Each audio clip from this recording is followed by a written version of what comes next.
International news کی جانب FATF نے روسی فیڈریشن کی رکنیت معطل کرنے کا فیصلہ کیا ہے۔ فیٹف کے جاری اعلامیے کے مطابق پیرس میں ہونے والے عالمی ادارے کے اجلاس نے روس کی رکنیت معطل کرنے کا فیصلہ کیا ہے۔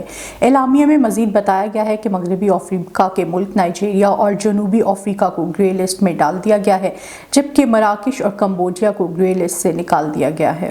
امریکہ نے روس کے یوکرین پر حملے کو ایک برس مکمل ہونے پر روس پر نئی پابندیاں عائد کر دی، جبکہ یوکرین کے لیے مزید فوجی امداد کا بھی اعلان کیا ہے۔ غیر ملکی میڈیا کے مطابق یوکرین پر روسی حملے کو ایک برس مکمل ہونے پر امریکہ کی جانب سے تازہ ترین پابندیوں میں روس اور دنیا بھر میں اس کے 100 سے زائد اداروں شخصیات کو نشانہ بنایا گیا ہے، جن میں دفاعی ساز و سامان فراہم کرنے والے ادارے اور بینکس بھی شامل ہیں۔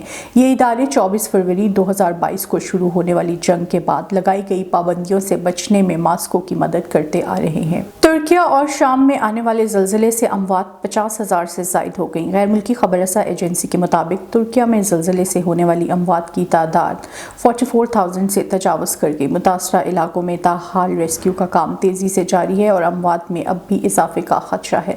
دوسری جانب دنیا بھر سے زلزلہ متاثرین کے لیے امداد روانہ کی جا رہی ہے، جبکہ پاکستان کی جانب سے طیاروں کے ذریعے ترکیہ اور شام میں متاثرین کے لیے امداد بھیجی جا چکی ہے۔